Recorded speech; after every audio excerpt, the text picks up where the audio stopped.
Hi, I'm Angified. I started Angified Presents. We share the love of music. It has been medicine and therapy. Nothing else worked. It has saved many of us. With mental health, we need to open our eyes. Hurt people hurt people. We ask that you listen, comprehend, and relate with your ears. Form that heart of unity and one. We share on this stage. Statistics, feelings. And ourselves. We stand with the belief to be you, to be heard, and to be original. We all may be different, with opinions and beliefs. At the end of the day, we are all brothers and sisters. We are family. We ask that you join us in a magical journey with artists from around the world. Open your minds, let in the love, and listen with your hearts. We all want a better tomorrow. Be one. Communicate and look out for one another. And then, and only then, will you find the world. We will find peace in all the world. You'll find the world. And you will find in this shining world. He was among us in every boy and girl. Many have been broken, red hearts turn black. Love will melt the ice and turn it back, and you will find the world. You will find the world. You will find the world.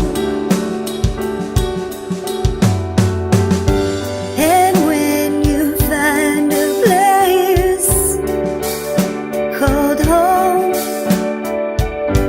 where everyone is free to roam, a whole new world, a better place for our children's futures at stake. And you'll find, with music in your soul, laughter in your hearts, together we can grow a better place, with love in us all. And you will find, together we can save it all. And you will find, a place called home, where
Discover digital audio workstations and music tools. We explore theory, gear, and MIDI too.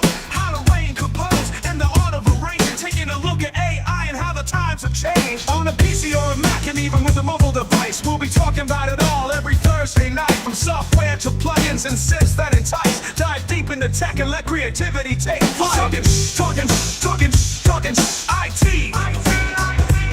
We're talking Shhh I.T. Come and join in and have some fun. It's highly educational with a lot to learn. From bedroom producers to seasoned pros, we're breaking it down so knowledge grows. Whether you're a DJ or a beat making wizard, we got the tips and tricks to make your sound sizzle. Mixing and mastering, that's our jam. With the tutorials and tips on how much rev. Get the best quality from your setup and gear. Tune in every week and lend us your ear. We're talking Shhh I.T. Come and join in and have some fun. It's highly educational with a lot to learn. We're talking Shhh. We're talking Shhh I.T. We're talking Shhh I.T. Every Thursday night on Angified.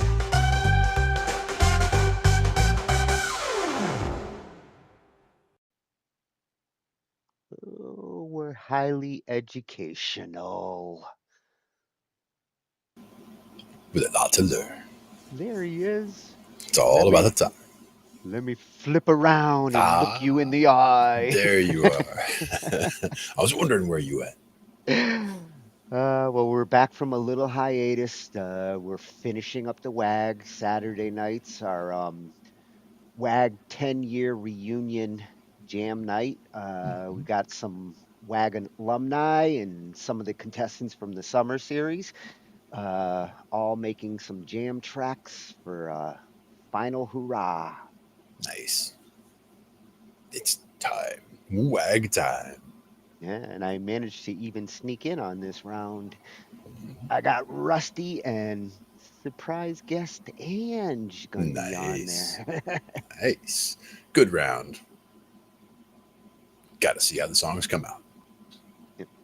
So, getting back to some of our themes, tonight we're going to go into some music theory. It's been a while since we've covered some theory, and the one that I wanted to do is chording.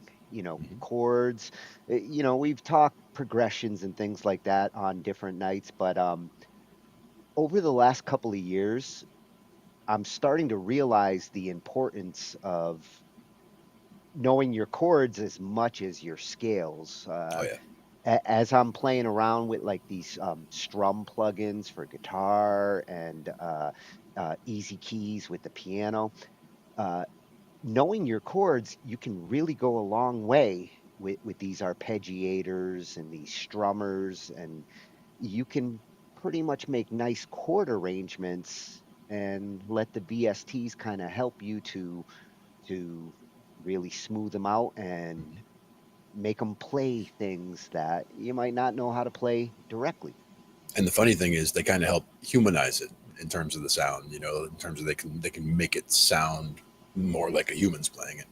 Yeah, what's really cool with some of these new plugins like the Strum one, there's a knob for humanizing, and as you turn it, it gets a little more swingy. It starts to feel like a human. Yeah, it starts to get a little bit less perfect, and that's kind of what helps. Yeah, and what I'm liking, because I do like that unison chord pack, and you guys keep pushing me towards these like sus2s and sevenths and ninths, and like I only have so many fingers, and utilizing that really helps me to deal with chords that sometimes I have a tough time playing. Now, one thing that we'll also go into one of the days where we go about chords is when we start talking about shell chords. And we did that once or twice when it came to guitar. And in that case, that's where we start talking about which parts to use and which parts to leave out. So like you're saying, if you've got, a chord that sounds too complicated, a C major, sharp this and flat that or whatever, like as far as all these different things, you wouldn't usually have a sharp and a flat in the same chord, but same idea. Like you have too many different variations, and you're trying to think which notes to add and which ones can you drop. And a lot of times you can drop the 5 because that's the most implied note or the most obvious note. So you can do like the root, skip the 5, but you need the 3 because the 3 is what tells you whether it's major or minor. The 7 gives you that feel, whether it's going to be a Mixolydian feel or a regular major 7 feel or a regular minor 7 feel. So the 3 and the 7 are very important. And then from there, whatever you want to accent after that. So that's where if you get, you mentioned a sus2. Sus chords, you're leaving out the 3 and substituting something else, the 2 or the 4. But with the other ones, you're usually either adding something like an add 9 or a 6/9 or whatever. It'll tell you what kind of variations you're doing. But it also depends how far into the chords you want to get. Yeah, and you're not lying. You need the root. Yeah. The root is Otherwise, very we don't important. know where the hell we are. Exactly. Now you can sometimes imply the root where you don't have to actually play it. Like you have a chord that has so many different things going on, you can play all kinds of other things except the root, but you're doing so much else in the chord that it so strongly implies the root that it's okay. Well, and hopefully But that's that rare. bassist is doing their job of bringing that root in. And that's the other thing. That's his job. So Yeah. So let's head over to the IT cave, and I think you'll see with some of these, they're going to talk about some of these things. Oh yeah. Let's check it out. Now I have to flip again. I need to see this because it's over here. So, what I found for different chording approaches, you know, I wanted to find some suggestions on how to go out of the box because I'm so old school. Like the chords I tend to go to, they're the ones I've been used to and comfortable with, and trying to find some tricks to explore new chords. And some of these videos really help to get out of your box there. Yep. I've seen some come up in my feed lately also about like spicing up the right hand and the piano playing and all that kind of stuff. Yeah. Yeah. So the first one is going to be from Bill Hilton, author of How to Be a Better Musician. And he starts with the tricks. This trick creates endless chord progressions. So he's got a trick that can help you to kind of get going and then find chords that complement where you start. Right. And then to shift into unexpected chords when you want that surprise chord, you want to go melodic or throw the listener off a little bit. How to Write Songs, the channel that we've been to for a couple of different nights when it comes to composing and songwriting. Use unexpected chords without sounding random, the parallel method. And I figured you're going to be familiar with that. Sure. And then I couldn't ignore this one because I was like, what? Keith Horn, he has a chord of the week on his channel, and I think that's such a cool concept. It, this chord has 12 notes. So this may be the biggest damn chord I've ever come across. Got to get that pedal involved for sure. Yeah, well, I'm going to need 2 more fingers. Yep. And I love toys and gadgets. Nice. And I saw this one and I'm like, I thought it was a game controller. I'm like, well, we're getting game controller suggestions on our channel, but it turns out. Or like a secret lockbox. It's the minichord. And I couldn't help but notice it kind of leads towards the circle of fifths. If you look at those ones on the top there, and kind of nudges you to understand the relation of them through the circle of fifths. Nice. That's important. Yep. So that's going to be coming from Alpha Chrome Yayo. Yay. Yayo. And then we got a 2-4. Muse and Measure, another channel that we've looked at on some of our composing nights. Great songwriting advice that comes from this channel. And I picked these two because this one, complements what we're going to be looking at on chords, using chords to make a melody.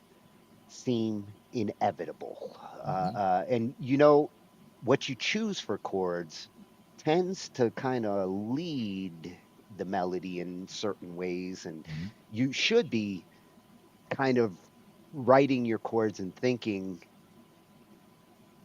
with a melody in mind. Otherwise, the chords kind of play the melody for you if you hear the notes that kind of ring out.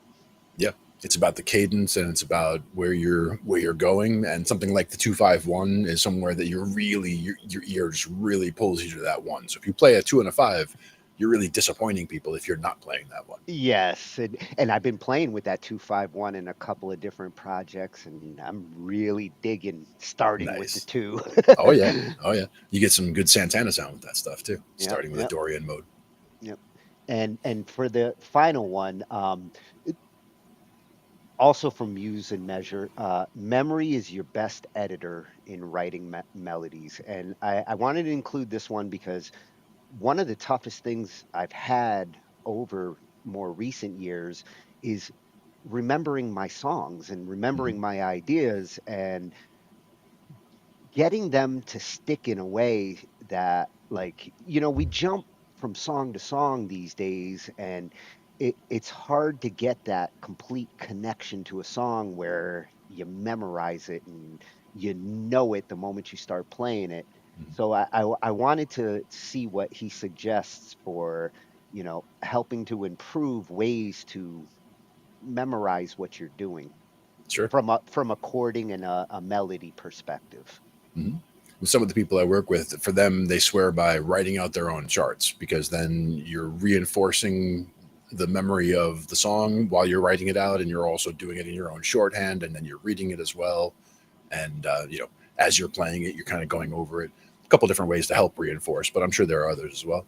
Yeah, see, in the past, I always memorized from band practice. It's Mm-hmm. like, every week we're gonna practice this song, and eventually you practice it enough with a band, and you remember your parts. Mm-hmm. But writing solo for so long, my different projects start to blend together, and like I think I'm playing one song, and next thing I know, my brain's going into a different song with the same chords. Oh yeah, I have that happen with bass lines sometimes too. Like I'll get a certain groove going, and then just as I'm hitting this groove, it reminds me of another song, and I get locked into that groove. I'm like, oh, I need to get back to what I was doing. Yeah, yeah. So I'm hoping he'll help me to improve that part of my memory so that I can really get my new projects to stick in my head. Mm-hmm. Nice. So let's get started with the Mm-hmm. tricks. This one's coming from Bill Hilton, and he's at Bill Hilton over on YouTube. Right. Piano tutorials, chords, and music theory. Hey, that's what we're doing tonight. You're the perfect way to start, Bill. Yes, indeed. Improvisation and practice tips and more. Right. And he's going to show us a trick to create endless chord progressions, which I need that trick in my belt. Yep, everybody does. If you're anything like me, then at some point in your life you've been sat in a pub or a bar and there's been a band on and you've noticed that the bass player is wearing a face. It's a face like he's just like got a parking ticket, or he's just got to the front of the queue in Greg's and they've run out of steak bakes or something like that. He's not happy about something. Now, bass players actually do that quite a lot, but one of the main reasons they do it is if they're asked to play the line cliche. Now, this tutorial isn't about the line cliche, but we're going to use it as a starting point. So let me very quickly explain what it is, just in case you've never come across it before. Basically, the line cliche is where you've got a descending bass line, typically going down a scale that is almost kind of defining the chords that go over the top of it. So a classic line cliche implementation might be something like this.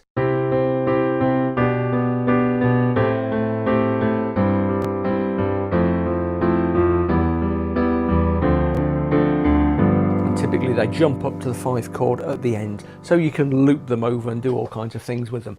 Now, the line cliche has a bit of a bad reputation, especially among bass players, for being dull, and it is quite dull to play. But if you're just getting into songwriting or improvisation or chords or harmony or whatever, it's worth knowing about because it can actually generate really kind of solid songs or tracks, yeah?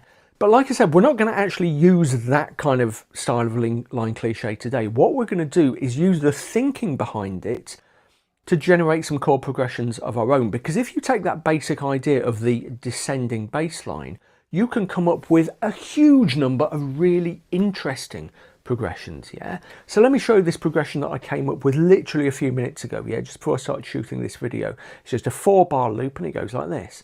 1, 2, 3, 4, 1, 2, 3, 4, 1, 2, 3, 4, 1, 2, 3, 4. So 5 chords spread over 4 bars to give me a really neat little loop. You could use it for all kinds of things. You could use it as a basis of a song. You could use it to practice your improvisation.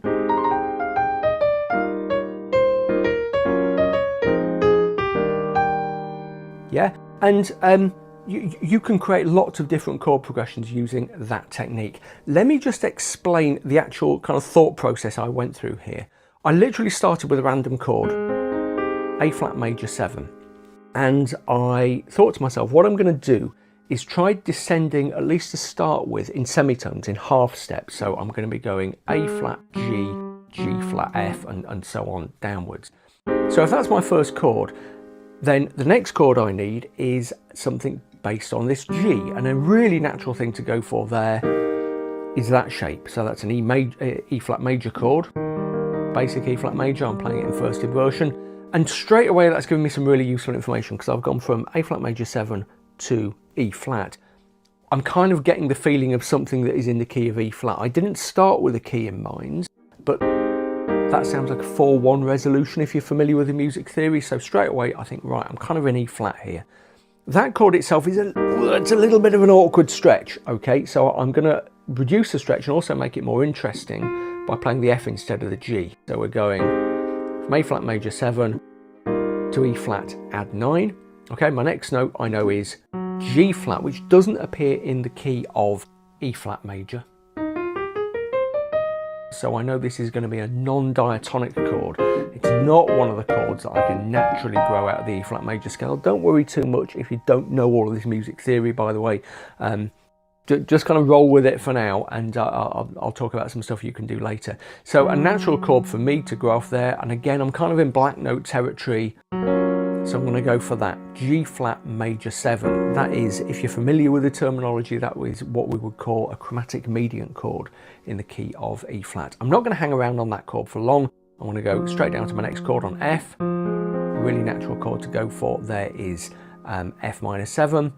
And then I'm going to jump the E, but I don't have to. We'll come back to that in a second, and land on my E flat. And that gives me a 4-bar chord progression. So I've got a bar of A flat major 7. I've got a bar of E flat add 9.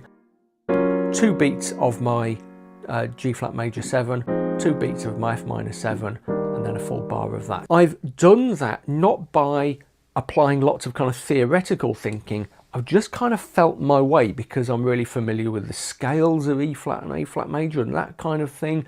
So those are the notes that kind of fall under my fingers. Yet another reason to practice your scales, okay?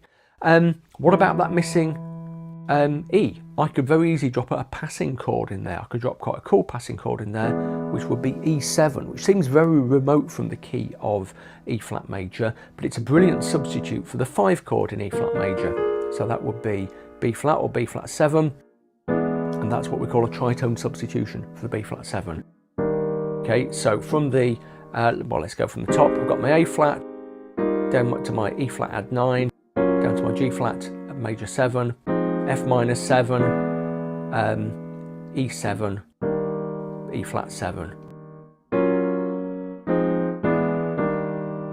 If you're enjoying this, by the way, if you like my style, if you like my approach, check out my various resources. Down in the links below, you'll find links to my books. Especially, I think you might like my latest book, PDF, of How to Be a Better Musician, full of practice tips. Also, check out my Patreon community, which has got tons of resources. I've got videos, I've got podcasts, I've got articles, PDFs, loads of stuff in the community. Plus, it's really friendly and fun. We have great chat. I think you'll really like it. It doesn't cost much to sign up. Patreon.com/Bill Hilton. Anyway, what can you do with this idea for yourself? Let me give you a little challenge, okay? I'm going to give you a chord to start with, and that chord is G minor 7. I'm going to say to you, I want you to get, using that descending technique, that line cliche type technique, I want you to get down to D7. Okay, so rather than going 4-1, as we were doing when we were doing that A flat to E flat, we're going to be going 1-5, because the D7 resolves really nicely back to the G minor 7 at the top there. And you can go down in semitones, in tones, steps or half steps if you're in the States, and just feel out the chords, feel what makes sense. I've been talking about this a lot recently, but it really, really matters. So many adult learners especially try and work out all the theory first and think, oh, I've got to know this, I've got to know that. Get your hands on the keyboard, play stuff. If it sounds good, great. If it doesn't, fine. But when you sound a chord, you know, when you play a chord that sounds cool, try and work out why it sounds cool. Learn the theory that way rather than by trying to memorize loads of stuff, yeah? Oh, great advice from Bill. Definitely. And he got into the substitutions. Yeah, absolutely. Chromatic median. Yeah, I like how he implemented that. Yeah, definitely. And I also want to improve my descending chord approach. That's something that I do a lot, but I always go to the same chords. I like that he started with the A flat, and even though it wasn't the key that he was in, he recognized what felt like home. What scale, what scale he was actually in based on the chord that he started with.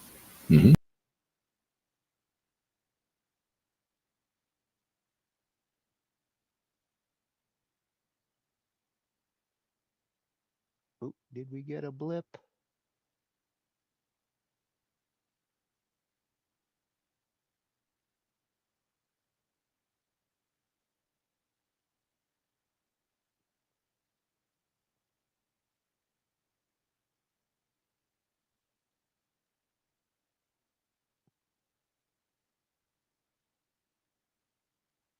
Oh, Houston, we have a problem.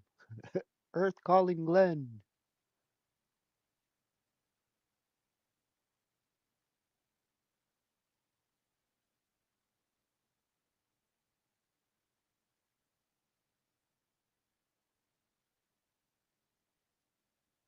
Well, that was at Bill Hilton over on YouTube. And for our next one, we're going to go to How to Write Songs, which is at HTWS over on YouTube. Another great channel for songwriting tips, composing tips. They've also got sister channels that do vocal tips, piano tips, everything. Great songwriting duo coming from here, Kepi and Ben. And what they're going to cover with this one is how to use unexpected chords without sounding random, the parallel method.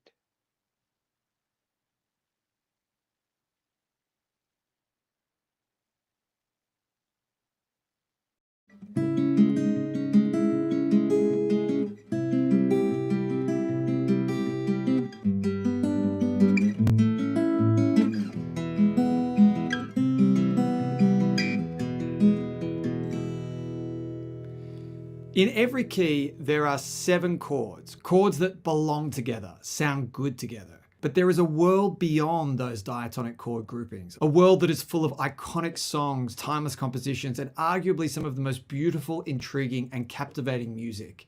that humans have ever created. And it is into this world that we are going to venture today. And that chord progression I was just playing was created using a very simple method, a method that gives you access to some of those less common sounds. So if you're bored with your chord progressions, if you're looking for new and interesting ways to put chords together, and most importantly, if you're looking for a way of repeatedly coming up with interesting, less predictable, and emotionally rich chord sequences, this video is for you.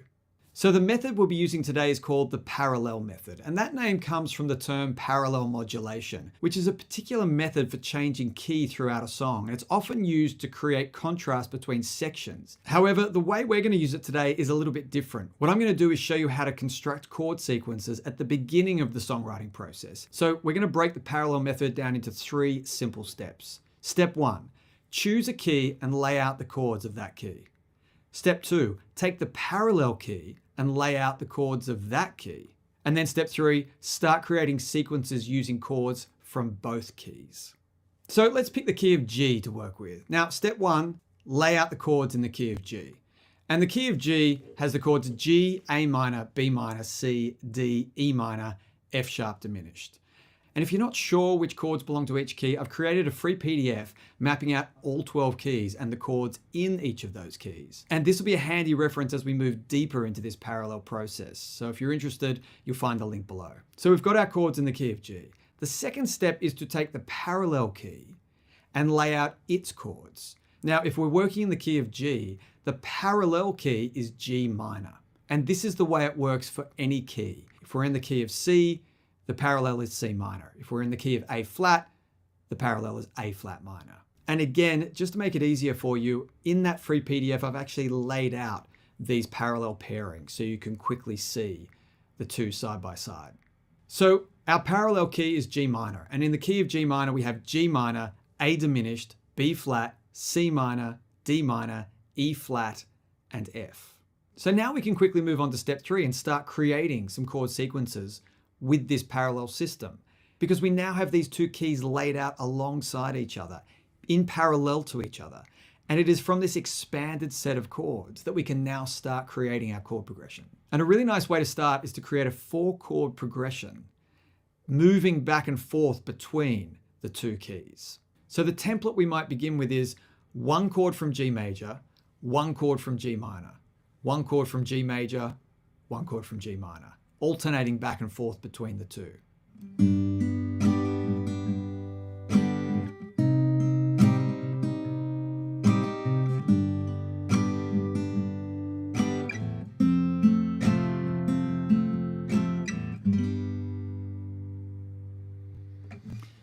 Instantly, we have a chord progression that is less common, more surprising, more unusual. And a nice way to visualize this is to jump over to Hook Theory, looking at the most common chord moves that they've identified in their database of songs. So we'll make sure we're in the key of G major. You'll see the diagram change, but you'll also see the songs in the database that are being referenced to create this data. And what this diagram is really showing you is if we start in the key of G on the G chord, what are the chords that most commonly come next? So we can see that 16% of the time, the second chord is the D chord. We have the C chord, the 4 chord in the key of G at 14%. We have B minor 4%, A minor 5%, E minor 9%. And these percentages just represent the most common chord moves in this key. And then there's this gray circle here that says other. And if we click into that, we get all of these other chords appearing. And within this huge batch of chord options, we have the C minor down here, the chord that we have used as our second chord at less than 0.5%. So what that means is using this parallel method has instantly created a chord progression that is statistically unique. We don't hear this move, G to C minor, as often as we hear lots of other chord combinations. And this is a really powerful piece of information to have when you're trying to construct interesting, unique, surprising chord progressions that don't just sound like all the other songs out there. But of course, we're not just trying to make unique sounding chord progressions for the sake of making unique sounding chord progressions. We have to always be mindful of the fact that every time we make a choice with our chords, we're creating a different mood. And our mission as songwriters is to really tap into that mood that's been created and match it appropriately with lyrical and melodic content. Okay, so back to our chord progression in the key of G. We've got this pattern where we're starting on the G, then moving to a chord in the parallel G minor, then going back to the G major, then going to another chord in the parallel G minor. So alternating back and forth between the two parallel keys is one kind of template. We can create another kind of template. And this template is going to be one chord from the major, one from the minor, another from the minor, and then back to the major.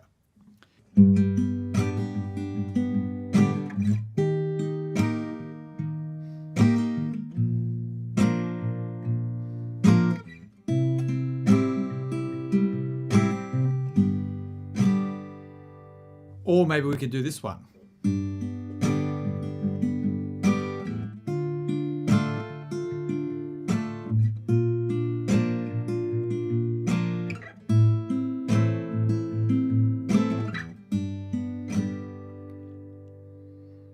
And even if you just stick with 4 chord sequences, this way of coming up with chord progressions is a game changer, because suddenly we're liberated from the 7 chords that exist within the key. Suddenly you have different colors to paint with, you have different moods that you can create. And something else just started to happen as I was playing through those chords, especially that last one.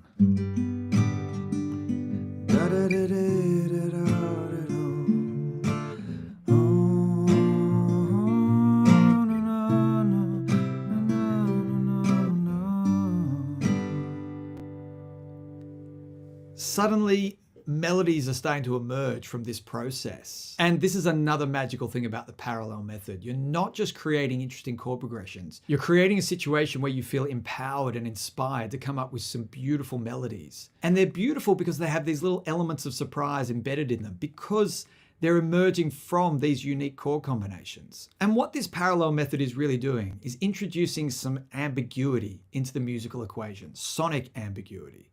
And what I mean by that is, when we're writing in one key, it's usually quite clear where the tonal center of that song is. But in a parallel system, that stability isn't quite there because we're moving between 2 different keys. And so it allows us to create some of these more subtle, ambiguous musical landscapes. And you hear this done beautifully in a number of songs. One song that comes to mind is Lou Reed's Perfect Day. That song begins with 2 chords going back and forth, the F chord to the B flat minor. And what's interesting about that is you've got the F chord belonging to one key and you've got the B flat minor belonging to the parallel key. So from the very first note, the very first beat of that song, we are introduced sonically to this parallel system, and that sets the tone for the entire song. Because as you move through the rest of the progression, you can see that Lou Reed really is jumping back and forth between the 2 parallel keys that he's established from the very beginning. Not only that, we have the verses leaning more heavily on the B flat minor and the choruses shifting to the B flat major. So we have this tonal shift between the sections, and this is also how this parallel system is commonly used. So now that you're familiar with the parallel concept, we can look at a few other templates and practical ways to use this method in your songwriting. Another template that we can use is one chord from G major, another chord from G major, a third chord from G major, and the 4th chord coming from the parallel minor. And this template has a particular effect because we're hearing 3 chords in a row from G major. So the ear is getting comfortable being in that key. And then we hear the 4th chord come along from the minor and it suddenly breaks that pattern.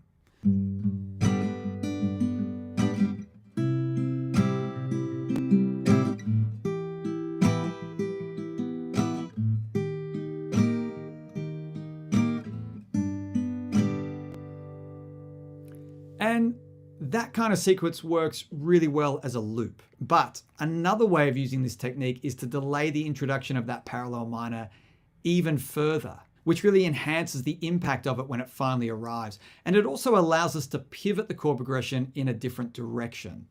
So I'm going to play through 4 chords, all from the same key, all from G major. And then I'm going to do the sequence again. And on the second time round, on the last chord, I'm going to use a borrowed chord to pivot the whole progression into a different direction.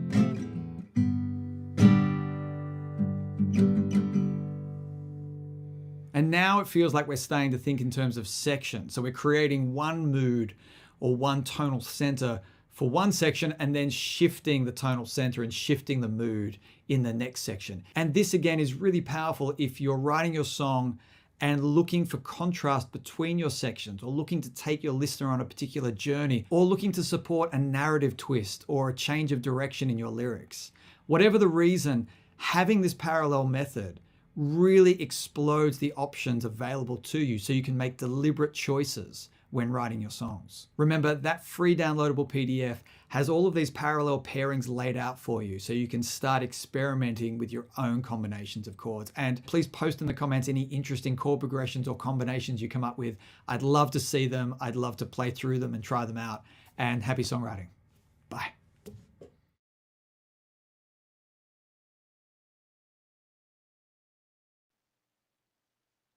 Wow, Ben, that was an awesome explanation there on the parallel chording method. Uh, so you can have a major scale that you're building your chords in and use the minor version of that scale. And he's not kidding. That opens up so many options. It does give a kind of unexpected shift in the mood of the chords that you're writing, but it sounds very pleasant going between them. That's a great way to write unique progressions. Like as he said, these are not common in most music written out there, but they do work, and that's a great way to surprise your listener. That was at How to Write Songs at HTWS over on YouTube. Fantastic channel for songwriters who want to improve their game. There's so many tips and tricks coming from them. So for our next one, we are going to look at a super chord. This chord has 12 notes. This one's coming from Keith Horn over at Keith_Horn on YouTube, and uh, he has a chord of the week where every week he explores different chords and what they're useful for. And this one, I, I had no idea that there was a chord that could have 12 notes in it. We're going to need more fingers in order to hit chords like this. But I'm curious as to how it's going to sound.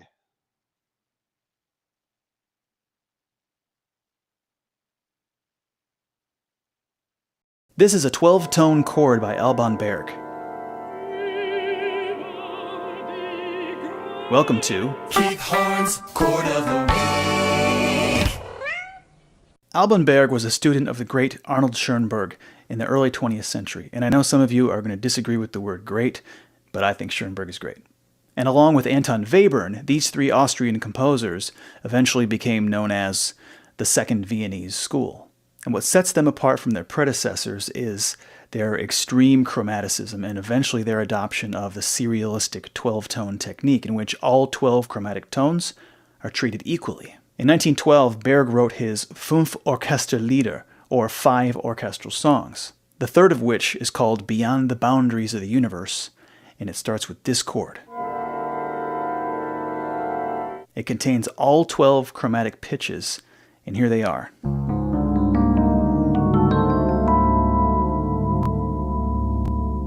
It's a gnarly chord. It's not a pretty chord, although maybe some of you think this is a beautiful sounding chord. I actually happen to really like it, and I'm not even going to attempt to label it.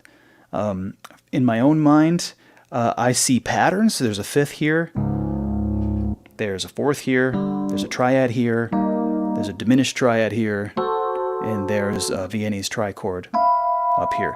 So those are all sort of put together, but the whole chord is this. Now, I like to call it the universe chord because of the libretto. Recite him some lyrics. You gazed thoughtfully beyond the boundaries of the universe. You never worried about your farm and house, life and the dream of life, suddenly everything is over. You still gaze thoughtfully beyond the boundaries of the universe. That's heavy. There's that word again, heavy. The orchestra, which is only made up of wind instruments, plays this chord 5 times in a row, but what makes it so unique is, each time, the composer changes up which instruments are playing each note. So even though the voicing is exactly the same, it seems to change color each time it comes around, and it never repeats. I sequenced the chord with virtual instruments to illustrate it more clearly, and I tried it a few different ways. Here's the full version with all 5 iterations of the chord with virtual instruments.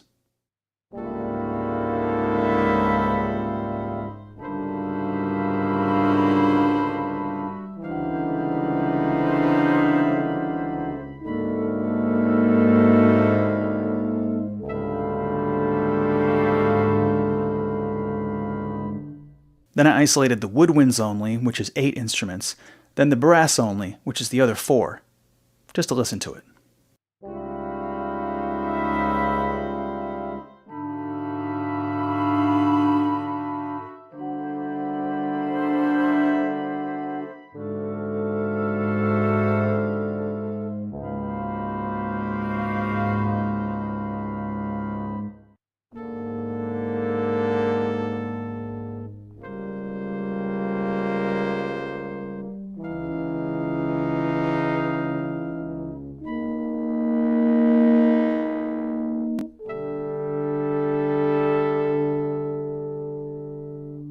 Then I tried it for fun with muted strings. Check this one out.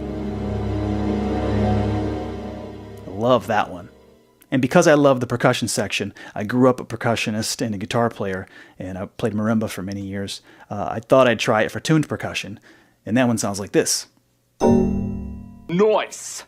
And you might be thinking, what in the world am I going to do with a crazy chord like that? I mean, why are you even talking about this? This is barely even a chord.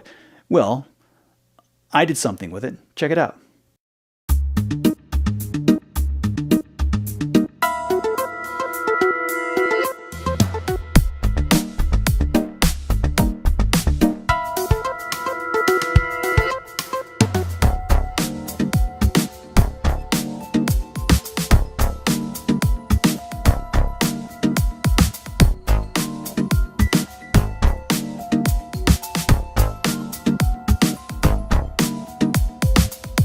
It's funky. It's weird. I'm going to keep working on it. And I think it's important to point out the similarity to another piece, Arnold Schoenberg's Farben, which is the third movement of his 5 pieces for orchestra, written 3 years before this, in 1909. Listen to that real quick.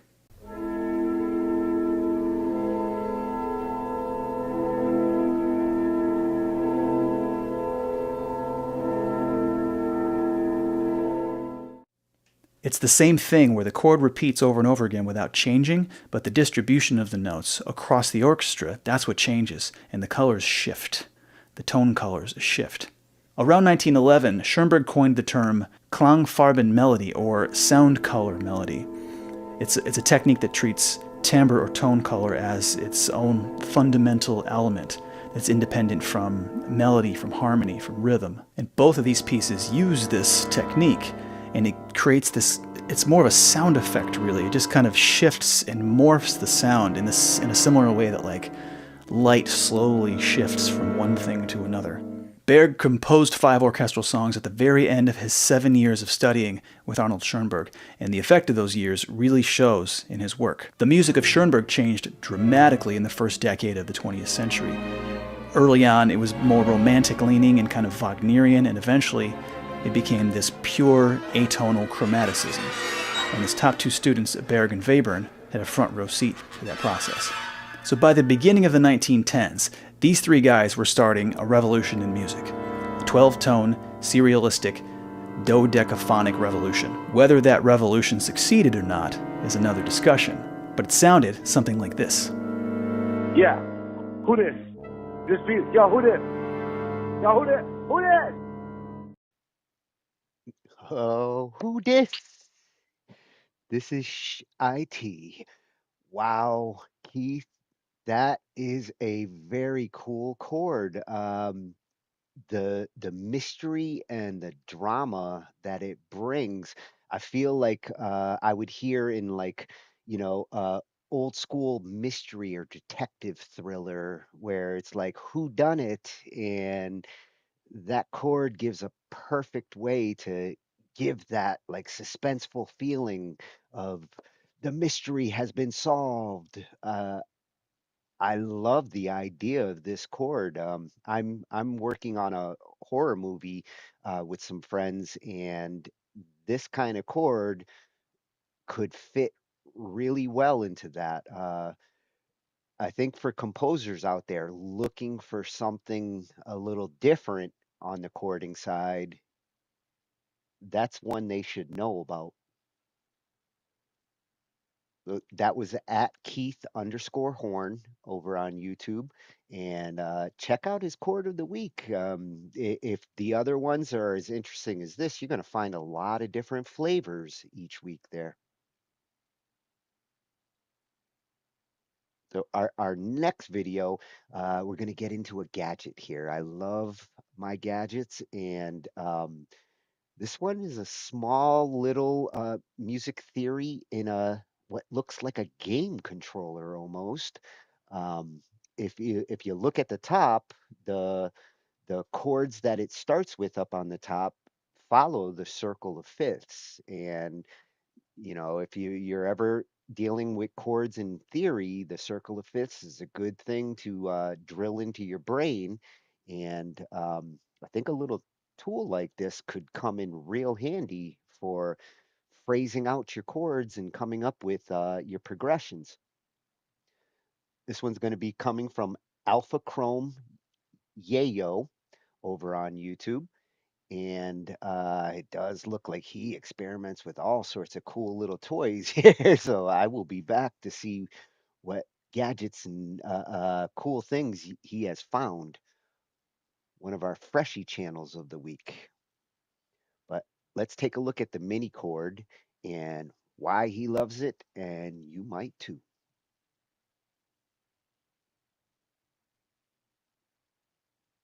This is a mini chord.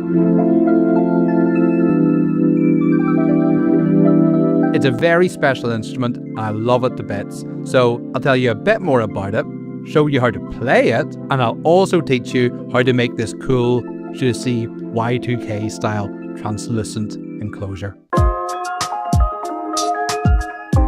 Hey, I'm ACY and I make vibey music for cool games and for your stereos, and I also love unusual instruments, and this lovely little guy definitely is pretty unusual. It's an open source synthesizer designed by Benjamin Poilve, and I hope I'm pronouncing that correctly. I think he's made something really special here.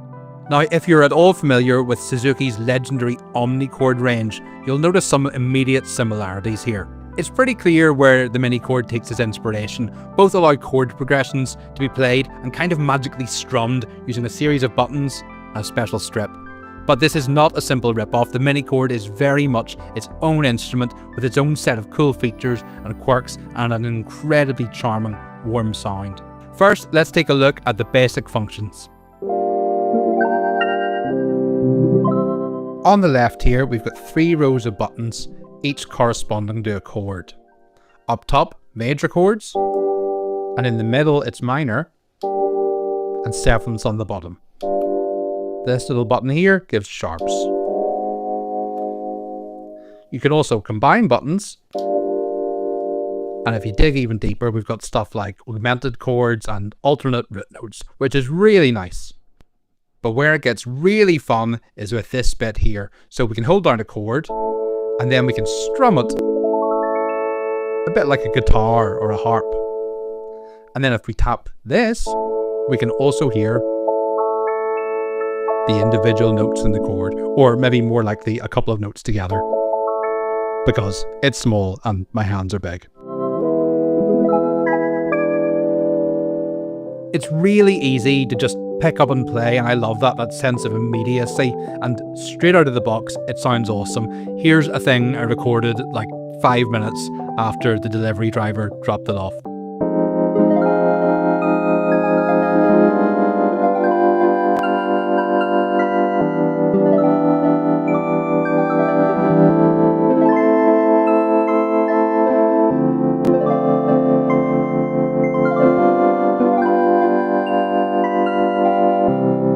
just lovely. Now, if you're particularly eagle-eyed, or to be honest, even if you're not, you will have noticed a couple of interesting things about that clip. The first being that the mini chord you saw there was ice white, whereas this is this kind of juicy pinky purple translucent one. That's because I customized it myself, and I will show you later in the video how to do that.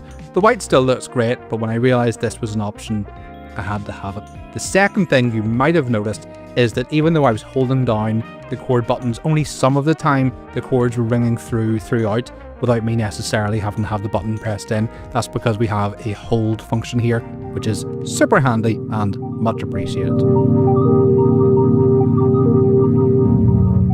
Okay, let's take a look at the rest of the controls. This knob up top controls the chord volume.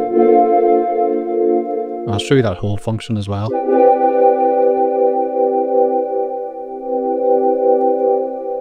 Then, as you might have guessed, this knob is for the strum volume.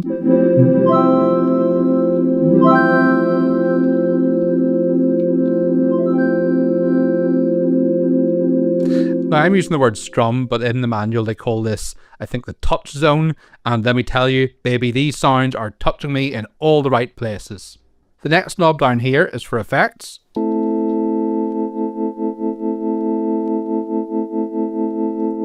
It comes with a dozen presets, and each has its own bank of effects going on mapped to this control. They're all really fun and tasteful too. And talking of presets, we can whiz between them with these two buttons down here. They all sound great. Something else I really appreciate is that the LED changes colour with each patch, which is super pretty and lets you know at a glance which one you're on. Neat. So those are some of the built-in sounds, but can you make your own presets? Well, yes, and thankfully, it's pretty easy to do. There's an in-browser editor available that you can also save for offline use, and it breaks down every function available on the synthesizer. It's pretty bare bones in terms of UI, but honestly, it wears it well. It's kind of nice being alone with just the instrument and the sounds. You can save and share patches as well, which is really cool and community driven. Now, something else that I was really interested in is that with the latest firmware update, the mini chord also functions as a MIDI controller. So if you've got a bunch of hardware or software synthesizers, you can control them with this little guy and amazingly make them instantly strummable.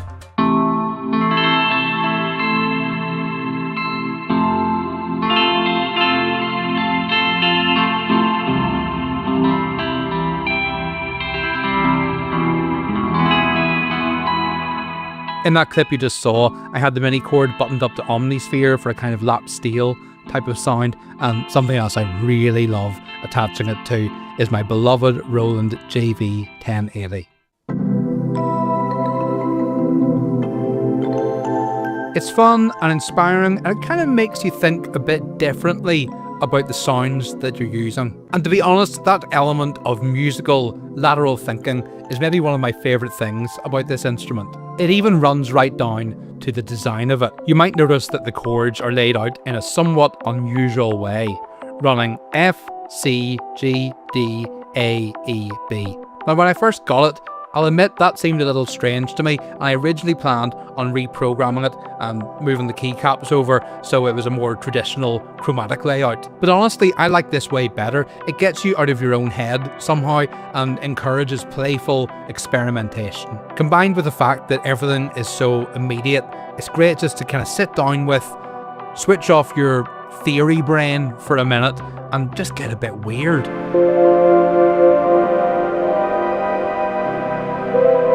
The mini chord clearly excels as a solo instrument, one you can stick in your pocket when you're going somewhere nice or just noodle with on the sofa, but I don't think it has to end there. For example, it's also really nice to use for simple accompaniments. Here I am combining it with my Taishoguro synthesizer, the Waraku TES 100, also made by Suzuki of Omnichord fame.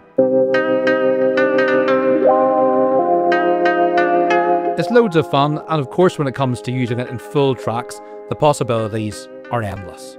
Especially as many of these buttons have secondary functions, which I haven't even gone into yet. For instance, there's, well, what's called rhythm mode, which is basically an arpeggiator.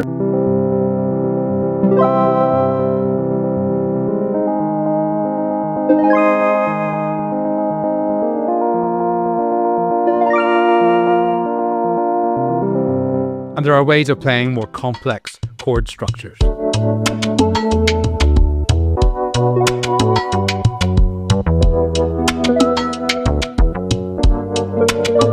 All in all, I think the minichord is a gorgeous instrument on so many levels, and the price is right too. I mean, I think I got this one for something like £150. That was including delivery, maybe 160. It was in and around that. You know, not pocket change, but certainly at the very low end of the spectrum when it comes to anything synthesizer related. That was for the pre-made version, but it's open source as well, like I said, and it's built around the Teensy 4.0. So, you know, if you're so inclined and if you've got the skills, you can build it yourself from the ground up. And we have the tools, we have the talent. And I also think there's talk of it being offered in kit form at some point, which would be a really nice way to do it. Just a bit of gentle soldering, and then at the end of it you've got yourself something very cool at a presumably even nicer price. Now, I said earlier I would talk about how to make this cool translucent enclosure, and that's what we'll get into now. Now, if you're at all familiar with who I am, what I do, the stuff that I like, it will come as absolutely no surprise that I love that kind of late 90s, early Y2K look, the translucent enclosure in a fruity, juicy hue where you can see the guts inside. So while the original white plastic version looks really cool, I've seen ones in black plastic too online which look awesome as well. I saw like something similar to this on the designer's own Instagram, and I just knew I had to at least try it. And thankfully, it actually wasn't too hard. Here's how to do it. First up, I grabbed the STL files for the enclosure from the project GitHub and sent them off to be 3D printed on transparent resin. Honestly, I wasn't sure how good it would look or if it would even really work that well, but I was very pleasantly surprised by the results. I used JLC 3DP, and I think with fast shipping it was something like 40 quid all in all. One thing to mention is that when I uploaded the files, they got flagged saying that some bits might be too thin and, you know, they might not print out correctly or they could be warped somehow. I thought I would just risk it, and thankfully it turned out great. The next thing I needed was a die, so I went for this one by RIT. I'd heard that their die more range would hopefully work for something like this. And now it's a matter of adding the dye to some hot water at a 1:5 ratio, so 1 part dye to 5 parts hot water, and mixing well. And then time to dip our bits, so to speak. Temperature is the real key here, so I used a kitchen thermometer to keep an eye on it. I started with 73 degrees Celsius, as that felt pretty hot, but actually it really needed closer to 80 degrees to get the stain to stick properly. And of course, the mix will start to cool down, so when it's really hot, you're maybe only dipping for a few seconds, but as it begins to cool, you can keep the parts in for longer. I also reheated the mix in the microwave a couple of times to bring it back up to 80 degrees Celsius. Once you're happy and the parts look evenly coated, take them out, give them a good rinse under the tap, make sure not to splash dye everywhere, and then leave them to dry on some kitchen roll. And while that's happening, you can take apart the minichord, which is pretty straightforward. The touch zone just lifts off, but be careful not to snap it because it's on there quite firmly. Then the case has 6 tiny screws with another 3 inside holding the PCB in place. The dyed case was pretty dry by now, but I gave it a good rub down to be sure, getting into all the crevices. You don't want any moisture or condensation causing issues inside the unit. Then just reassemble everything, and here we go! All Y2K'd up, baby. I love how it turned out. It really reminds me of this particular third-party Sega Mega Drive controller I had when I was a kid, and I mean that as a sincere compliment. So yeah, that's the minichord. I love it. I'm sure I'm going to use it for some cool work stuff, but honestly, I just can't wait to go somewhere remote and relax with this thing, and it's very capable in both those regards. And of course, most importantly, it is a joy to play and it sounds wonderful. If you want to learn more, head to minichord.com for all the information. And also, if you're on Instagram, I really recommend checking out Benjamin Poilvay's profile on there. He's got cool videos of it, he's got more information about it, it rules. And while you're on there, if you want to check me out too, I'm on Instagram. I don't use it that much, but I kind of do. If you really want to follow me, I'm on Blue Sky, I post there all the time. And if you want to hear music from me, please check me out on Bandcamp. Support on there helps me so much, and I have shitloads of music. So hopefully you'll like at least some of it. I am ACY. This is the minichord. Have an awesome day. Bye for now.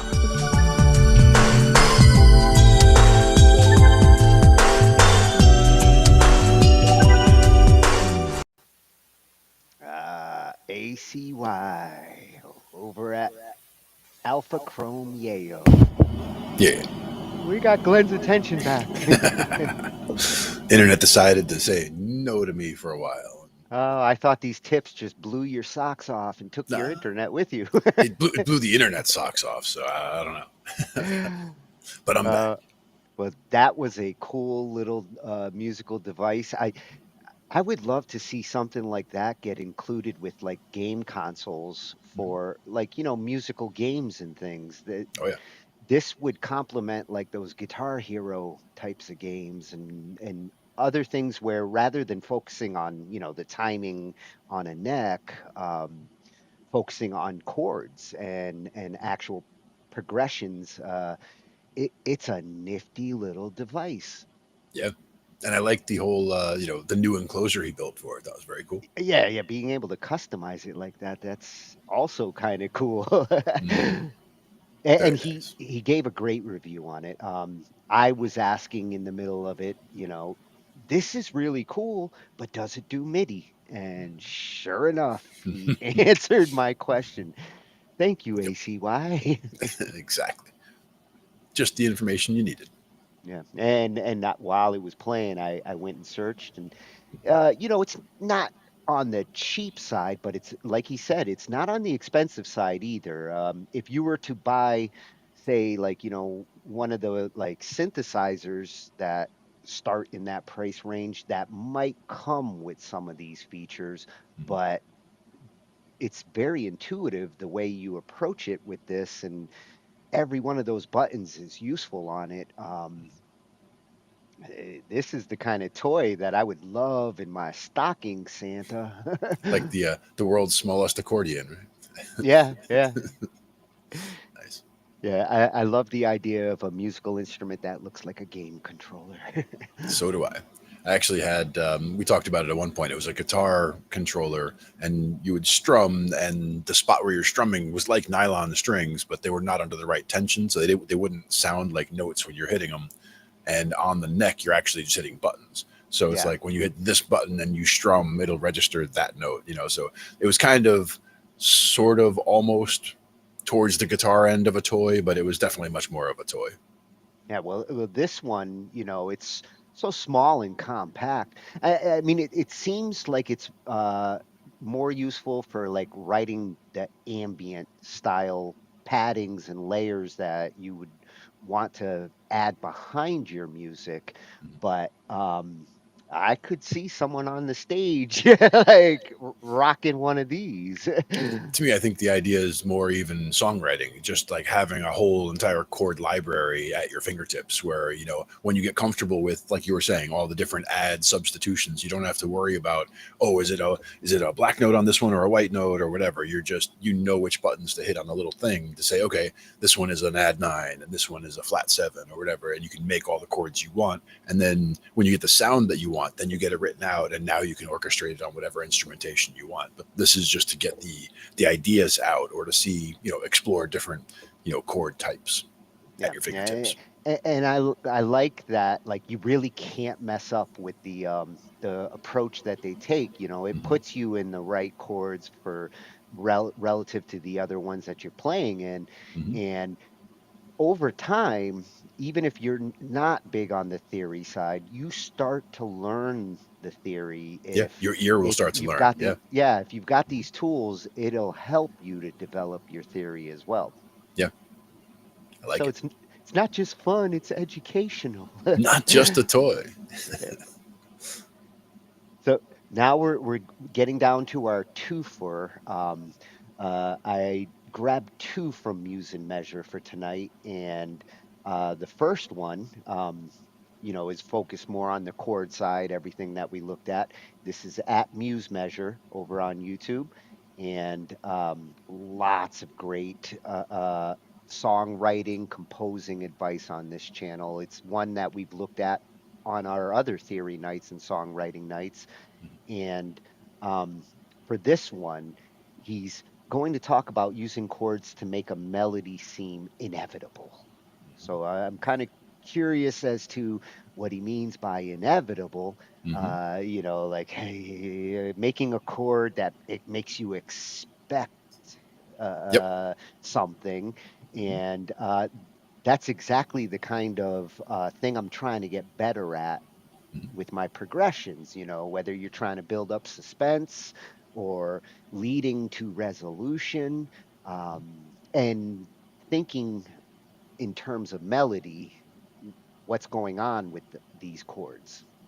Yep. And some of it would come down to cadence, like we talked about. Some of it would come down to, you know, whether you're doing that 2-5-1, you know, you're doing something where you are getting something to pull to the one. So going from that 5 to the 1 is the strongest way to pull to the 1, but there are other ways to do it as well. There are multiple ways. Yep. And you missed the earlier one on the parallel chording approach, which blew my mind at the amount of options. With these other chording tips and that parallel approach, I feel like the entire keyboard's like an option for me these days. Nice. Can get you expanding your vocabulary.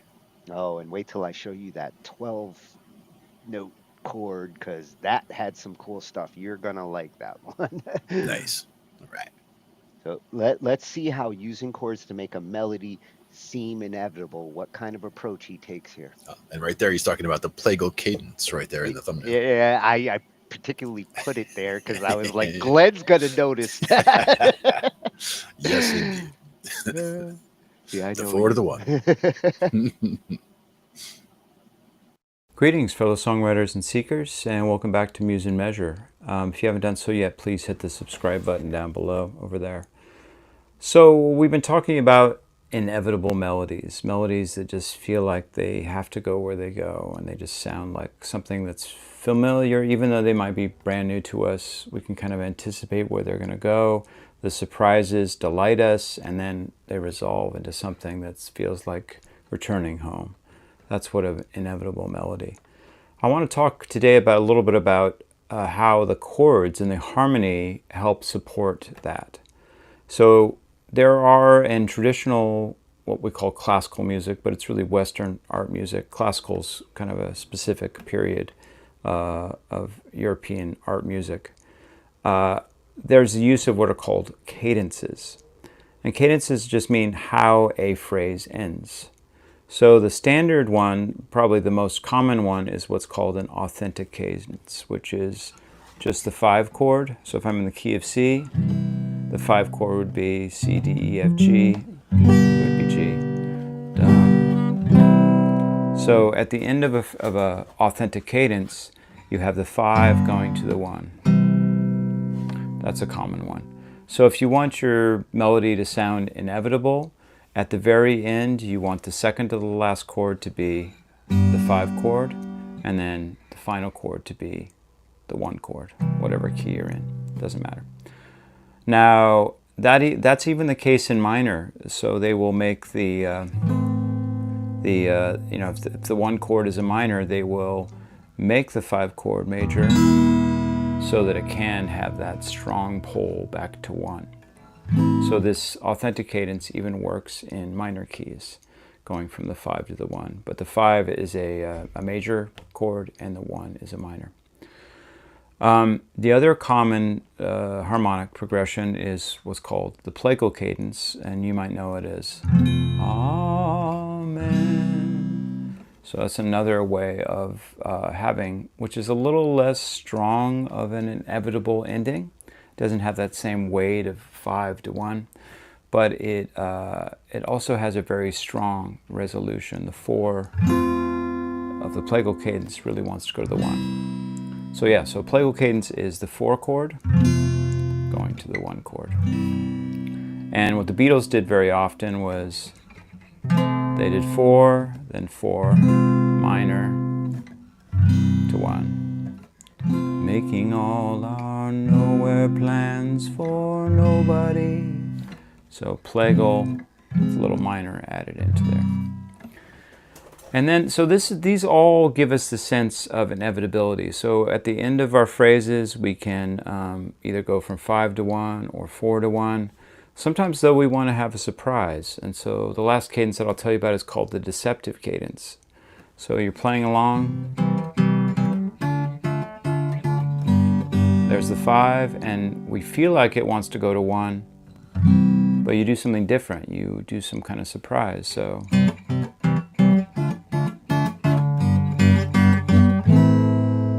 there I went to the 6 instead of the 1. So that's what's called a deceptive cadence, because the listener is definitely expecting when that 5 chord hits that you're going to go to 1, especially at the end of a phrase. We've been trained in it because 99% of all the songs we've ever heard our whole lives, the 5 goes to the 1.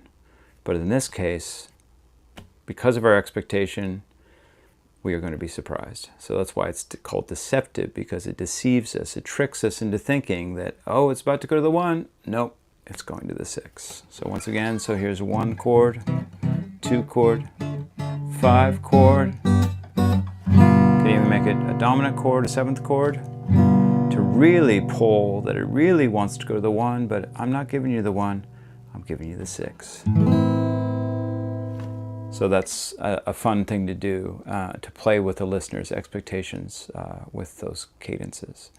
So the harmony, the chords that you're using with your melodies can definitely support this feeling of inevitability, and give the listener what they're expecting, especially at the end of a phrase, so that they know, okay, we're at the end of a section. This feels like, oh yeah, this feels like coming back home. Just like, when you watch a movie, you're expecting certain things to happen at the end. And now, we don't always want to do that. We want to break convention at times and deceive our expectations for the listener and fool them, and then give them something that's a total surprise. So that's when you want to use the deceptive cadence. All right, well, if you have any questions or comments, please put them down below, and I wish you the best of luck with your melody and songwriting. Take care. Oh, I like that he covered. Sorry. The switch was off.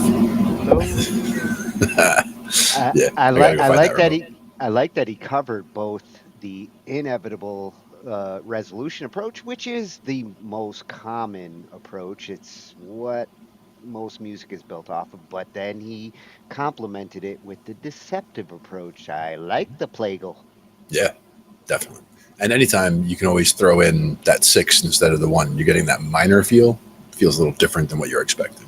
Yeah, when he started talking about, like, if you don't want to resolve, and I'm like, he's going to go to the 6. Mm-hmm. He's going to go to the 6. Go. He's got it. I was actually expecting it. Yep. There's only so many you can go to, right? And certain ones sound better than others. The 6 is the most closely related to the 1 because it is the relative minor. So I always, again, go back to the C major example. So C major and A minor are related. So if you just go 3 half steps back from a major chord, you'll get to the minor root. Yep. And it's a good thing to throw in, like, in select spots to give that kind of unique progression. Mm-hmm. You just don't hear it as much. That's why it sounds more unique. Mm-hmm. Deceptive, surprising. Yes. At Muse Measure, this channel really does have great songwriting advice. All these channels tonight that we looked at, all great channels for composers and songwriters. Mm-hmm. And for our last one, also from at Muse Measure, this is some advice on using memory. It's your best editor in writing, for writing melodies. Utilizing your memory to really improve your melody writing. Right. And memory is important. And that's one of those things, like you were saying, it's, And for me, it's when we're in a rehearsal and just trying to get something down. You'll have an idea, you're thinking about it, you play it, it's great, but you don't record it, it's gone. Like if you didn't catch a snippet of it in some way, shape, or form, like writing it down or on a napkin or just recording a little snippet into your phone, whatever, get a piece of it somehow, because if you don't, it is ethereal. It will just vanish on you. Yeah, and even when I record it, getting it to stick, getting it to really like feeling comfortable enough that I can't forget it. That has become the challenge with so many songs. The more and more that you write and the more projects that you have, and especially if you got a bunch of them in the same kind of scale ballparks, Or style, yeah. yeah, they all start to blend together. So getting that unique one, that song to really stick in the brain is challenging sometimes. Yeah, that's again why it's just so important just to catch a little piece of it, even because we'll be at a rehearsal, somebody will just be noodling something and we like the sound of it, so we'll just get a recording of it real quick. Doesn't matter how the recording sounds, if levels are right, if the effects are right, all that. Not worried about it. Just get a piece of it down, because next week if we say, hey, let's do that song we started working on last week, if we didn't catch a piece of it, nobody's going to remember exactly what we did. We might remember what key it was in and about how fast it was, but it's going to count. It's going to sound totally different. But if we recorded it, we listened back to a section of it, everybody's right on the same page because it's right there.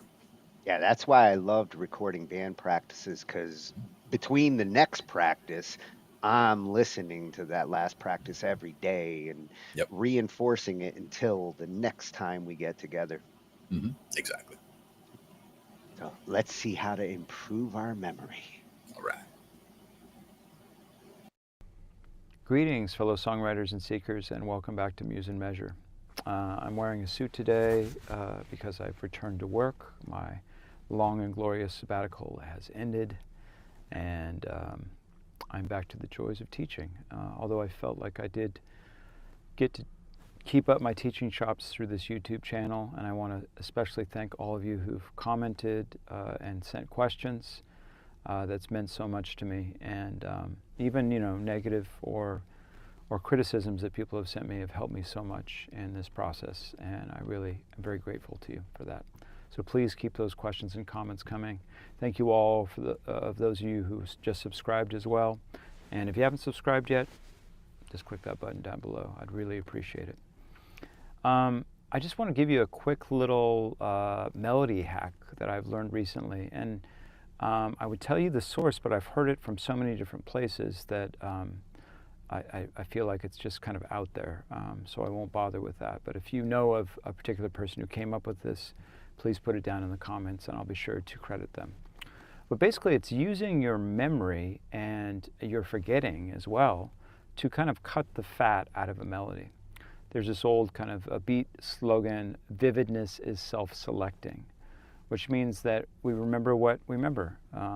And well, what the heck does that mean? What that means is like what is vivid, what is poignant is easy to remember.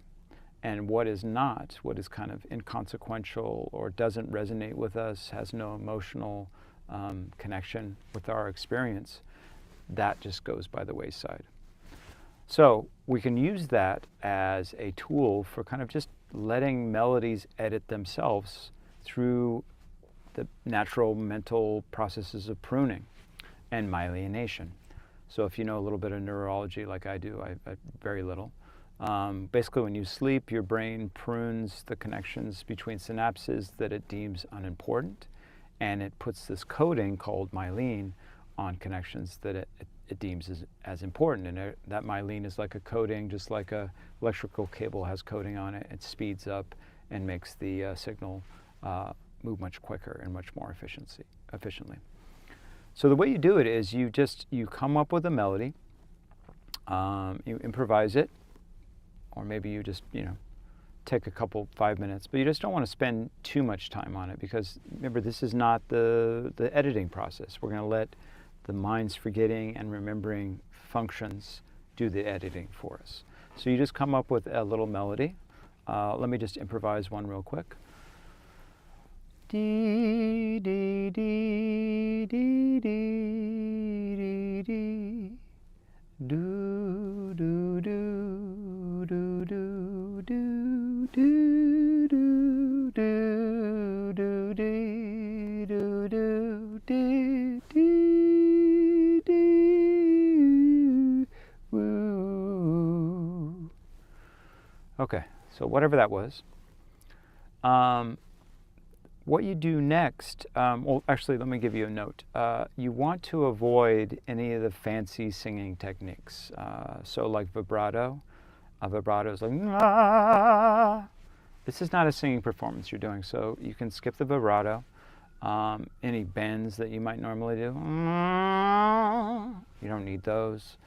Also melisma.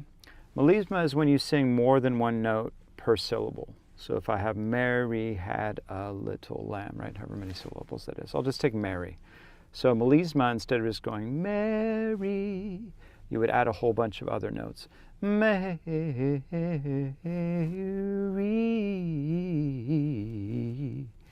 That's singing with melisma. So we don't want any of that, not yet. You can do that when you actually get the melody that you like and you're ready to add it with all those extra little tricks to kind of wring out the emotion out of the melody. What you want to do instead is just kind of have the melody be as simple as possible. And the trick of this is you're going to let the memory and the forgetting processes in your mind edit out what is not good in the melody. Because according to that saying, vividness is self-selecting, your brain is going to pick what in the melody is worth remembering. And that's what it will remember. Now, when I tried this, I've been doing this for a couple weeks now. When I tried this at first, I was finding that when I tried to remember it later, I had nothing. I had not even a fragment of it. Maybe that meant that those melodies were horrible. That could be. But I think it was more about just I'm getting old, or I don't know. Or just I didn't know the melody well enough. Whatever the reason was, who cares? The point is that I think that if you're having trouble remembering your melodies, you try this and you're just like, I don't remember any of it. I listened to it a few times. So I recorded my little melody and I listened to it back maybe 3 or 4 times during the day so that the melody was in my head. And then the next day, I tried to sing it back and I could remember parts of it.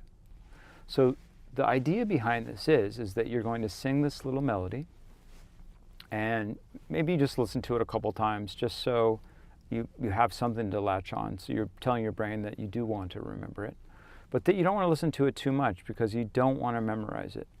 And then maybe the next day or 2 days later, you can experiment with this. There's no hard and fast rule. You're going to record yourself singing that melody back. And then you kind of do an A-B test. A being the original melody that you sang, that you came up with, and B being the one that you remembered. And you're going to ask yourself, well, which one do you like better? And I think most of the time you're going to like the B one better because your mind has only remembered the parts that are vivid, that have some kind of emotional resonancy to them, and it's going to forget all the stuff that was just kind of fluff and filler, the stuff that wasn't that great. And you can do this with an improvised melody, or you could write a melody, like actually spend some time trying to write a melody using those motif tools that we talked about in previous lessons. I'll put a link to those down below if you want to review what is a motif and how to use them in composition. So you could write with a whole slew of motifs and actually write in a melody. But then if you're spending that much time on it, you might want to spend more time away from it, because you want to give your brain enough time to forget the parts that aren't so great and remember the parts that are great. So I'm curious to find out how this works for you. Please put down in the comments once you've tried this out how it went for you, whether you found this useful or if it was a total waste of time. But I'm finding it pretty interesting as I'm kind of refocusing on starting with a melody for a song as opposed to starting with a lyric or starting with a chord progression. I think most songwriters come up with a little chord progression and they just kind of find notes that fit within it. But you know, the melody is the most important part of a song. And so if you don't have a really strong melody, one that's memorable, that's not a word, memorable, then the rest of, it doesn't matter. The song's not going to stick in people's minds. So starting with a melody is definitely worthwhile. Worthwhile, I said. It's worth the wildness, I guess.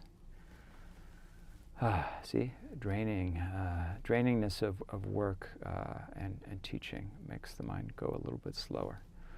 Anywho, try this out. Let me know in the questions and comments down below how it went for you, and I'm excited to hear.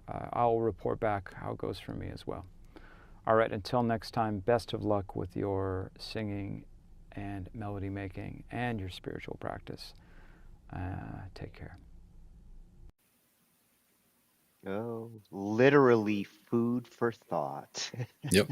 And the time away to allow your brain to forget stuff, that's important. Like just time away in general. Like for me, I've found also that sometimes with, guitar practice or keyboard practice or whatever, playing something for a little while, and if I get stuck on a part, or if it's, taking more time than usual to figure something out, if I take some time away, my brain has time to kind of digest it and work on it away from the keyboard. And then when I come back to it, all of a sudden it's easier than it was. And I don't remember why I was having trouble with it, because I kind of digested it, I guess, and got it figured out in the time away. So it's important to, if you're really struggling with something, to just kind of give it some time, step away, and then come back. Well, and I like that he emphasizes it's not just about what you remember, it is also about what you forget and why. And his analogy of pruning, the way our brains work makes total sense. That when he was talking about making the melody and not getting complex with it, focusing on the basics of the melody and not trying to get into performance techniques and things. That's a good starting approach. Definitely. Yeah.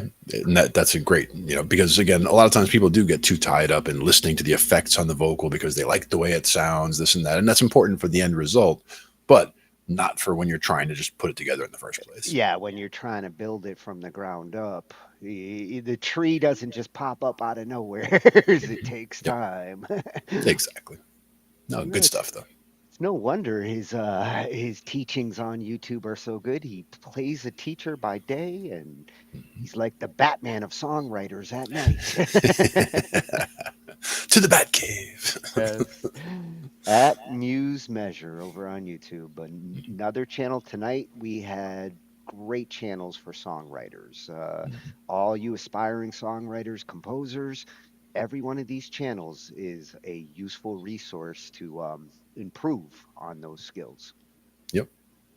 And even something like you were talking about at one point, the chord packs were something that was useful, just, songwriting, and even just to get chords into your ears. If you don't have a lot of proficiency with an instrument, you can still, be able to get some music theory or even just some good practice in listening to chord progressions from some of those chord packs. Yeah, and like I said, it's useful if you're not strong on the theory side and you don't know all your scales. Utilizing them helps you to learn the scales and which chords go with what, and sharps and flats and it's the sharps and the flat scales that I'm constantly having to go reference, whoa, how many sharps, how many flats. Yep. And that's when you come back. Having reference helps. Oh, coming back to that circle of fifths is very handy too. If it's just somewhere in front of you there, you can tell at a glance, because where something is on that chart tells you, because top center is no sharps and flats. As you go down the right side, you're getting more sharps. As you go down the left side, it's more flats. And then at the bottom is where you've got 6 of each. Yep. And some of these channels we looked at, they include great PDFs and resources to show you visually, what you need to know in these cases. Yep. And even once you recognize that it's the same order of sharps and flats, so that when a song has one sharp in it, it's always going to be the F sharp. The key of G has got that F sharp in it. Now, the next song, or the next key that's going to have 2 sharps is D, and it's going to have the sharps F sharp and C sharp. So it's going to always be F sharp and then C sharp. And they're going to add F sharp, C sharp, G sharp, D sharp, and A sharp in that order every time. So you'd see that those are always going to be there. And they go back and forth, that same order. And you can hear that's a common sounding progression. Like if you heard a chord progression that went, like you hear it climbing, that's how that goes. But that's how you add those sharps. And if it was flats, it would be the other way. And you're adding the B flat, E flat, A flat, D flat, and G flat. And that would sound the other way. And you see yourself walking down that way. But they're always added in that order. Someone's been using those memory skills to memorize their scales. Well, the other thing that tells me also is that when it comes to if a song only has a few flats, I know it's got the B flat because that's the first one. That's if a song has any flats, it's got that B flat. If it's got two or more flats, it's always got the B flat and the E flat. So it's good to like remember that those are going to be the ones you're going to be hitting the most. And then on the sharp side, it's the F sharp and the C sharp are the ones you're going to see in all of the chords or in all of the scales that have two or more. So it's good to remember those kinds of things. I'm gonna have to start using your memory skills to, because that's always what screws me up. Is like I never thought of it that way. Like know the first sharp, then know the second sharp. I never thought of it that way. So that might help me to actually not have to go look afterwards to see which one's which. And again, having the circle of fifths out in front of you helps as well, because where you see something on there immediately tells you, like the closer to the top it is, the less sharps or flats it has. The closer to the bottom, the more it has. And if it's on the left, it's got the flats. If it's on the right, it's got the sharps. Yes, I need a giant poster. Yeah, there's a lot of information on there too, because with each of the keys, with C, it'll have that A minor in there as well. So you'll see the relative minor for each of the major keys as well on the circle. Oh, and now that I know that parallel chording technique, I want to see all major and minor and utilize them. Yeah, absolutely. Lots of good tools in the toolkit. Yeah, I wish I had gotten a chance to look at these before my Saturday submission, because this was one that I wrote, chord approach. Sure. I didn't try to like play everything out. I started with I wanted this chord, I wanted this chord, I wanted this chord, and used the guitar strummer to play around with the chords. Sure. Yeah, I love the arpeggiation and the strummers. They definitely sound very cool now. Yeah, had I seen that parallel video before making this song, I might have wrote a totally different song. Yeah. And one of those tools, like I always forget the name of the website, but there was the one where it was kind of saying, 80% of songs that go from C, then to F, then go to this chord. But like they had, even the very, very... He mentioned it, hook theory. Thank you. Yes, hook theory. Yep. Because that was one, I really liked that from the fact that you could really explore, you pick a couple of chords and it'll give you good suggestions on where to go from there based on theory that could be beyond the theory that you understand, but you can definitely hear what each of these different options sound like at just a real quick, it's a good songwriting tool from that standpoint. Yeah. And what he also mentioned, they actually, they calculate like how many songs use these progressions and these, and that's useful information for those who want to write something different. Then 0.03% did this. Yeah. Yeah. You need to see what different is. Exactly. I like it. That was a great covering of chords, and you are now Tonus. I came back in. I changed my name. I feel more like Glenn now. My hair feels longer for some reason. My brain feels bigger. But that happens every Thursday, so you got to be careful. Although you got to keep the headphones to keep it in there. Yes, I'm going to need bigger headphones if I'm going to be Glenn. That's right. Big headphones to fill. So tomorrow we're going to be taking a look a little more at the round 3 WAG solos, and Saturday we're going to be doing our reunion jam. The WAG's going to be finishing up, and we're going to be getting into some October fun. It's going to be Halloween soon, so I think we'll be looking at some spooky music. Nice. You almost had some snow already, didn't you? It's getting there, yeah.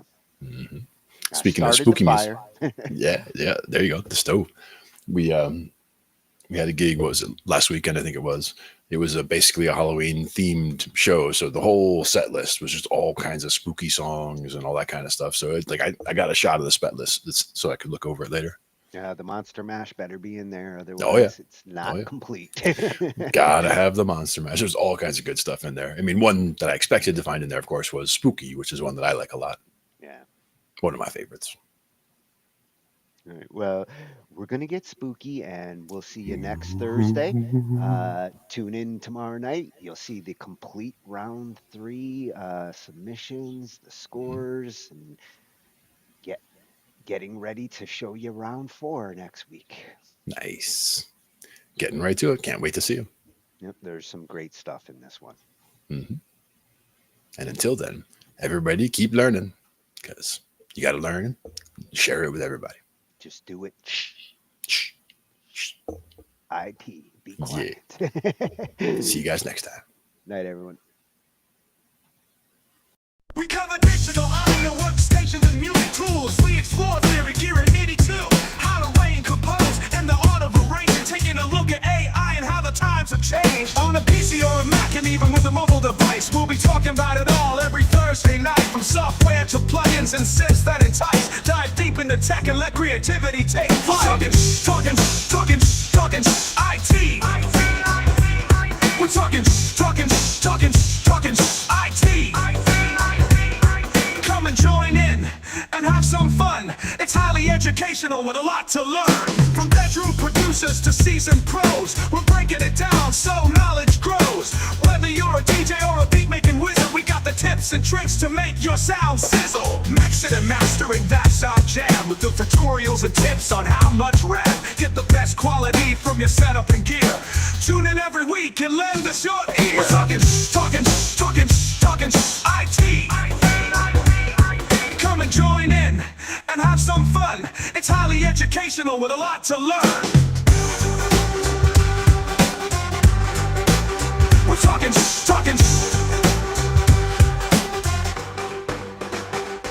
We're talking